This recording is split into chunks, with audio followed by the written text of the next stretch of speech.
Hello दोस्तों, आज है 9 अक्टूबर 2023 दिन सोमवार का। आज के मुख्य समाचार, बड़ी खबरें, देश और दुनिया का ताजा अपडेट लेकर हाजिर हो गए हैं। देश के अलग अलग राज्यों की ओर से, सरकारों की ओर से महत्वपूर्ण अपडेट, नए नियम, बड़ी घोषणाएं, बड़ा ऐलान की जानकारियां लेंगे। बहुत ही महत्वपूर्ण और काम की ताजा खबरों का अपडेट आपको मिलने वाला है, इसलिए इस वीडियो को आप पूरा ध्यान से आखिर तक जरूर देखते रहिएगा। बिना टाइम विलंब के शुरुआत करते हैं आज की पहली बड़ी खबर। ये खबर बहुत ही बड़ी और हैरान कर देने वाली है। महाराष्ट्र के ठाणे में लोगों के एक समूह ने अब तक का सबसे बड़ा साइबर क्राइम किया। पेमेंट गेटवे कंपनी का खाता हैक कर 16,000 करोड़ रुपए से ज्यादा की राशि निकाल ली। बताया जा रहा है कि पेमेंट गेटवे सेवा मुहैया कराने वाली एक कंपनी के खाते को कथित रूप से हैक करके अलग अलग बैंक खातों से 16,180 करोड़ रुपए निकाल लिए गए। पुलिस फिलहाल इस मामले की जांच कर रही है। बताया जा रहा है कि इसमें कई बड़े लोग भी शामिल हो सकते हैं। मास्टरमाइंड 10 सालों से बैंकों में रिलेशनशिप और सेल्स मैनेजर के रूप में काम भी कर चुका है। पहले क्या हुआ था, 25 करोड़ रुपए निकालने का आरोप लगाते हुए शिकायत दर्ज कराई गई थी, लेकिन जब मामला इन्वेस्टिगेशन शुरुआत हुई तो ठगी का ये मामला 16,000 करोड़ से भी अधिक का निकला है। चेन्नई में फिर से एक शख्स के बैंक अकाउंट में 753 करोड़ रुपए आ गए। तमिलनाडु की तीसरी ऐसी घटना सामने आई है। इससे पहले कैब ड्राइवर के बैंक अकाउंट में 9,000 करोड़ रुपए आ गए थे। मामले की जानकारी के बाद बैंक की ओर से व्यक्ति के बैंक अकाउंट को कुछ देर के लिए फ्रीज कर दिया गया। रक्षा मंत्री राजनाथ सिंह 9 से 12 अक्टूबर तक इटली और फ्रांस के दौरे पर रहेंगे। इस दौरान कई महत्वपूर्ण मुद्दों पर चर्चा होगी। पीएम मोदी का 12 अक्टूबर को उत्तराखंड का दौरा, जागेश्वर धाम में पूजा अर्चना करेंगे, करोड़ों रुपए की सौगात भी देंगे। कारगिल में हुए लद्दाख ऑटोनोमस हिल डेवलपमेंट काउंसिल चुनाव में बीजेपी को करारी हार का सामना करना पड़ा। नेशनल कॉन्फ्रेंस और कांग्रेस ने मिलकर 22 सीटें जीती है, वहीं बीजेपी को 2 सीटें हासिल हुई है। 26 सीटों पर हुए इलेक्शन में नेशनल कॉन्फ्रेंस को 12 सीटों पर जीत हासिल हुई। कांग्रेस ने 10 सीटें जीती है। नेशनल कॉन्फ्रेंस और कांग्रेस ने साथ मिलकर चुनाव लड़ा। इस गठबंधन ने अब तक 22 सीटें जीती है। वहीं भाजपा ने 2 सीटें जीती और 2 सीटें निर्दलीय उम्मीदवारों के खाते में गई है। 30 सदस्यीय काउंसिल की 26 सीटों पर 4 अक्टूबर को चुनाव हुए थे। मतलब आर्टिकल 370 के निरस्त होने के बाद अगस्त 2019 में जम्मू कश्मीर से अलग होकर केंद्र शासित प्रदेश बनने के बाद लद्दाख के कारगिल में पहला स्थानीय चुनाव है। नई परिषद 11 अक्टूबर से पहले गठित होने वाली है। इसरो पर रोज 100 से ज्यादा साइबर अटैक। सोमनाथ ने कहा, रॉकेट में यूज होने वाली चिप का सॉफ्टवेयर चुराने की कोशिश, पर हमारा सिस्टम बहुत ज्यादा सेफ है। इसरो के सॉफ्टवेयर पर हर दिन 100 से ज्यादा साइबर अटैक होते हैं। इसरो के चीफ एस सोमनाथ ने शनिवार को केरल के कोच्चि में 2 दिवसीय इंटरनेशनल साइबर कॉन्फ्रेंस के दौरान ये बात कही है। उन्होंने कहा कि रॉकेट तकनीक में साइबर हमलों की संभावना बहुत अधिक होती है, क्योंकि इसमें एडवांस सॉफ्टवेयर और चिप का इस्तेमाल होता है। ये खतरा कितना भी बड़ा हो, लेकिन इसरो ऐसे हमलों से बचने के लिए पूरी तरह से सुरक्षित है। अमेरिका में सबसे बड़े अक्षरधाम मंदिर का उद्घाटन हो गया है। 185 एकड़ में यह बना है। 12 साल में तैयार हुआ। 12,500 लोगों ने श्रमदान किया। हिमाचल प्रदेश में सीएम सुक्खू जी ने निर्देश जारी किए हैं। आपदा पीड़ित परिवारों को फ्री में एलपीजी कनेक्शन और राशन मिलेगा। मुफ्त राशन और फ्री एलपीजी गैस कनेक्शन दिया जाएगा। लोगों को 31 मार्च 2024 तक फ्री राशन देते रहने की व्यवस्था की गई है। वहीं अभी हाल ही में आप लोगों को मालूम ही होगा, हिमाचल प्रदेश में सुखविंदर सिंह सुक्खू जी की सरकार ने सूबे की बेटियों को एक बड़ा तोहफा दिया था। सीएम ने इंदिरा गांधी बालिका सुरक्षा योजना के तहत दी जाने वाली राशि बढ़ा दी है और इस योजना के तहत एक बेटी के बाद परिवार नियोजन अपनाने वाले परिवार को मिलने वाली 35,000 रुपए की जो प्रोत्साहन राशि है उसे बढ़ाकर 2 लाख रुपए किया गया है। 2 बेटियों के बाद अगर परिवार नियोजन अपनाते हैं तो मिलने वाली राशि 25,000 रुपए के स्थान पर 1 लाख रुपए कर दी गई है। साथ ही आपको बता दें, अनुराग ठाकुर ने कहा कि आपदा में हिमाचल प्रदेश को 862 करोड़ रुपए की मदद दी गई है। 11,000 घर बनाने के मामले स्वीकृत किए गए हैं। दिल्ली वालों के लिए गुड न्यूज, शुरू हुआ वो प्लांट जो बदल देगा राजधानी की तस्वीर। दरअसल दिल्ली के मुख्यमंत्री अरविंद केजरीवाल ने देश के सबसे बड़े कंस्ट्रक्शन एंड डिमोलिशन प्लांट का उद्घाटन किया है। ये प्लांट बिल्डिंग के मलबे को रिसाइकिल करके टाइल्स और कंस्ट्रक्शन मटेरियल बनाएगा।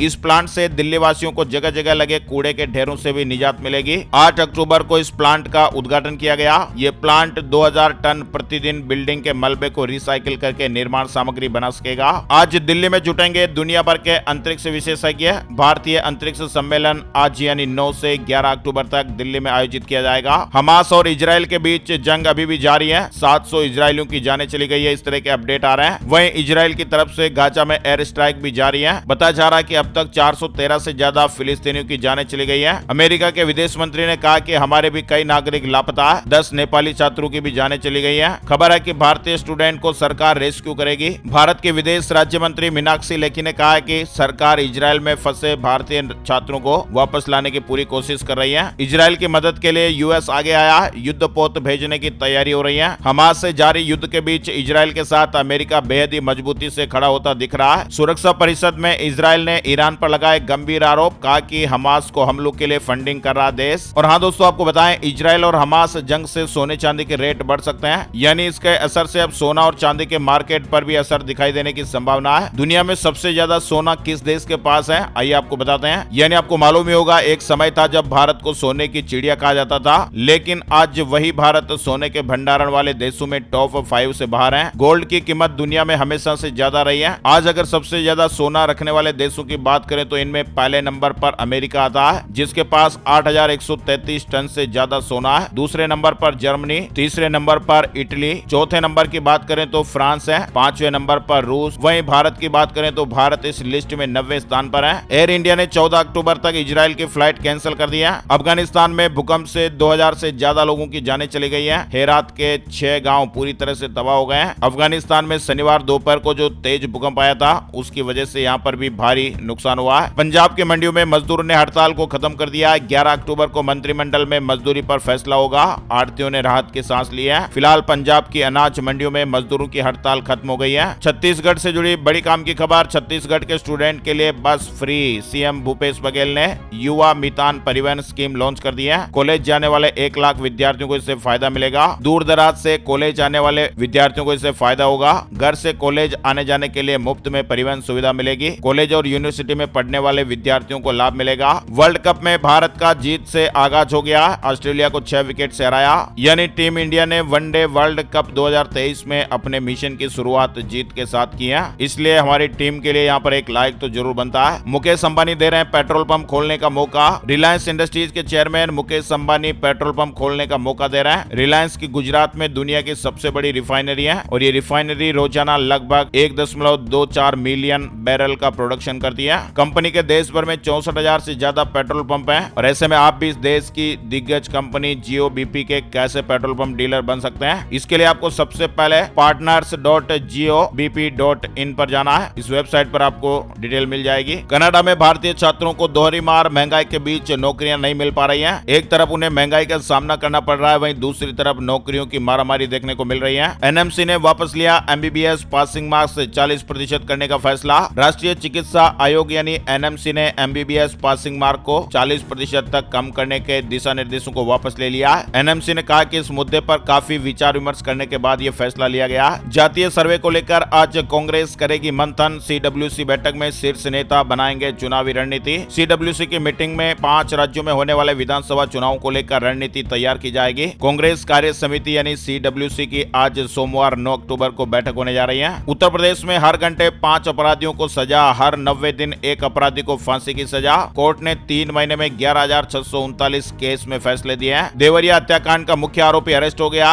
पुलिस ने मुख्य आरोपी नवनाथ मिश्रा उर्फ पट्टू को अरेस्ट कर लिया। साल में 2 बार बोर्ड एग्जाम देना जरूरी नहीं। शिक्षा मंत्री ने कहा कि 10वीं और 12वीं के स्टूडेंट को तय करना है 2 बार दें या फिर 1 बार, यानी 10वीं और 12वीं के बोर्ड एग्जाम साल में 2 बार होंगे, लेकिन स्टूडेंट को दोनों बार एग्जाम देना जरूरी नहीं होगा। ये बात केंद्रीय शिक्षा मंत्री धर्मेंद्र प्रधान जी ने पीटीआई से बातचीत में कही है। ये व्यवस्था बच्चों की सुविधा के लिए लाई गई है। इंदौर भोपाल वंदे भारत ट्रेन सोमवार से नागपुर तक जाएगी। सोमवार को पहले दिन ट्रेन इंदौर से सुबह 6:30 बजे रवाना होगी। मंगलवार से ये रोज सुबह 6:10 पर रवाना होकर दोपहर 2:30 पर नागपुर पहुंचेगी। वंदे भारत ट्रेन को इटारसी में भी स्टॉपेज दिया गया है। हरियाणा सीएम ने प्लाईवुड इंडस्ट्री को राहत दी है। लकड़ी खरीद पर मार्केट फीस घटाई गई है। 2% की जगह 1% देनी होगी। चंडीगढ़ से जुड़ा अपडेट आ रहा है। केंद्र सरकार ने असंगठित कामगारों की मदद करने के लिए साल 2021 में ई श्रम पोर्टल शुरू किया था। अब यूटी प्रशासन का श्रम विभाग इन कामगारों की मदद के लिए आगे आया है और मृत्यु और अपंगता होने पर सहायता राशि देने का फैसला किया है। आवेदन मांगे गए हैं। अगर कोई भी व्यक्ति जिसने 26 अगस्त 2021 से लेकर 31 मार्च 2022 तक में ई श्रम पोर्टल पर रजिस्ट्रेशन करवाया हुआ है और इस अवधि में कार्य के दौरान किसी की जान चली गई है या अपंगता हुई है, तो वे या फिर उनके परिवार के सदस्य इस योजना के तहत सहायता राशि प्राप्त कर सकते हैं। हरियाणा में स्कूल कमेटियों को मिलेगी टीचर्स नियुक्ति की पावर। राजकीय विद्यालयों में बढ़ेंगे इनके अधिकार। दरअसल सरकार स्कूलों में शिक्षकों की कमी को पूरा करने के लिए राजकीय स्कूलों की मैनेजमेंट कमेटियों के अधिकार बढ़ाने पर विचार कर रही है। कमेटियों को यह अधिकार दिया जाएगा कि वह 2 से 6 महीने के लिए स्कूलों में टीचर्स की नियुक्ति कर सकें। एनएमसी ने सिलेबस जारी किया। मेडिकल स्टूडेंट के लिए बड़ी खबर है। नेशनल टेस्टिंग एजेंसी की तरफ से जारी सूचना के अनुसार national eligibility cum entrance test undergraduate का आयोजन अगले साल 5 मई 2024 को किया जाएगा। जीएसटी काउंसिल की बैठक में क्या चीजें सस्ती हुई और क्या महंगी हुई, इसको लेकर एक बार फिर अपडेट आया। जीएसटी काउंसिल की 52वीं बैठक में 5 महत्वपूर्ण अपडेट निकल कर आया। स्क्रीन पर आप देख सकते हैं। पहला अपडेट आ रहा है शराब को लेकर। जीएसटी काउंसिल के इस फैसले के बाद शराब की कीमतों पर असर पड़ेगा और ये सस्ती हो सकती है। हालांकि जीएसटी काउंसिल ने यह फैसला पूरी तरह राज्यों पर छोड़ दिया, तो शराब कंपनियां और राज्य ही टैक्स तय करेंगे। इसके अलावा जीएसटी काउंसिल ने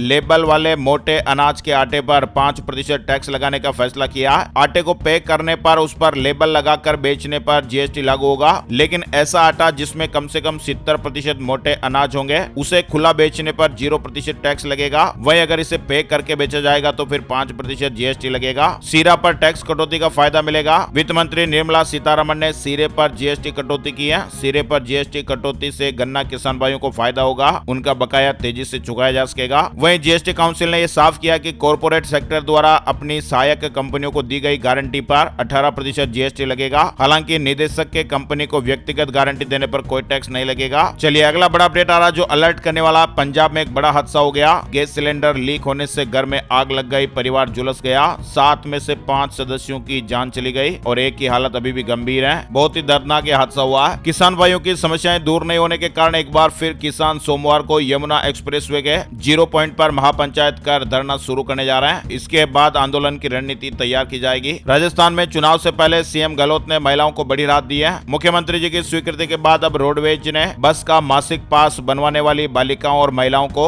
महज किराए की 10% राशि देनी होगी। इसको लेकर मंजूरी दे दी गई है। प्रस्ताव को मंजूरी मिल गई है। छत्तीसगढ़ से जुड़ा अपडेट है। कांग्रेस चुनाव समिति की बैठक खत्म हो गई है। सीएम भूपेश बघेल दिल्ली के लिए रवाना। उन्होंने कहा कि सीईसी की बैठक के बाद लिस्ट जारी होगी। अनिल अंबानी की मुश्किलें बढ़ती हुई दिखाई दे रही है। कंपनी को 922 करोड़ रुपए का टैक्स नोटिस मिला। रिलायंस जनरल इंश्योरेंस कंपनी को जीएसटी की तरफ से नोटिस मिला। यूपी में मनरेगा मजदूरों के लिए बड़ा प्रोजेक्ट लेकर आई सरकार। श्रमिकों की आय बढ़ाने के लिए प्रोजेक्ट उन्नति के तहत 18 से 45 साल तक के मनरेगा श्रमिकों को ग्रामीण स्वरोजगार प्रशिक्षण संस्थान के माध्यम से प्रशिक्षण दिलाने का कार्य शुरू किया गया। एसबीआई क्लर्क नोटिफिकेशन 2023 जल्द ही रिलीज होने वाला, जारी होने वाला। तो ऐसे में बैंक जॉब में सपना देख रहे उम्मीदवारों के लिए गुड न्यूज है। एसबीआई क्लर्क भर्ती के लिए बहुत ही जल्द नोटिफिकेशन आने वाला है। इस तरह की खबरें आ रही है। भारत में मोबाइल फोन का निर्यात बढ़ा। अगस्त महीने में यह लगभग 2 गुना होकर 5.5 अरब अमेरिकी डॉलर तक पहुंच गया। यानी भारत में विदेशों से मोबाइल फोन का निर्यात अधिकतम होता है। यहाँ तक कि एप्पल के फोन भी निर्यात होते हैं। Maruti Suzuki Diwali festival offer लेकर आई है। कई कारों पर भारी डिस्काउंट ऑफर पेश किए गए। कृषि ग्रामीण विकास बैंकों राज्य सहकारी रजिस्ट्रारों का कंप्यूटरीकरण होगा। सहकारिता मंत्री अमित शाह ने यह बड़ा ऐलान किया। इंदौर में जया किशोरी की कथा को मंजूरी मिल गई है। प्रशासन ने मंजूरी दी है। 10 अक्टूबर से दलाल बाग में भागवत कथा होगी। वही दोस्तों अब लौटते लौटते मानसून ने एक बार फिर से कई राज्यों में हालात बिगाड़े हैं। आईएमडी ने 11 अक्टूबर तक कई राज्यों में भारी बारिश का अलर्ट जारी किया। आज का मौसम कैसा रहेगा? वेदर न्यूज एंड एनालिसिस में स्काईमेट वेदर अपडेट के मुताबिक अगले 24 घंटों के दौरान अंडमान और निकोबार द्वीप समूह, अरुणाचल प्रदेश, असम और मेघालय में हल्की से मध्यम बरसात हो सकती है। उप हिमालय, पश्चिम बंगाल और सिक्किम में भी बारिश देखने को मिल सकती है। उत्तर भारत के पहाड़ों पर हल्की बरसात देखने को मिल सकती है। तमिलनाडु, केरल सहित देश के दक्षिणी भागों में और दक्षिणी आंतरिक कर्नाटक के कुछ इलाकों में भी बारिश देखने को मिल सकती है। आज के मुख्य समाचार ब्रेकिंग न्यूज अपडेट में फिलहाल बस इतनी ही खबरें। दोस्तों अगर आप लोग ऐसी ताजा खबरों का वीडियो हर रोज मोबाइल पर देखते रहना चाहते हैं तो इस वीडियो को अभी के अभी लाइक कर दीजिएगा। फेसबुक और व्हाट्सएप पर इस वीडियो को आप एक बार शेयर भी जरूर कर दीजिएगा। वीडियो पूरा देखने के लिए आपका दिल से शुक्रिया और धन्यवाद। जय हिंद, जय भारत, वंदे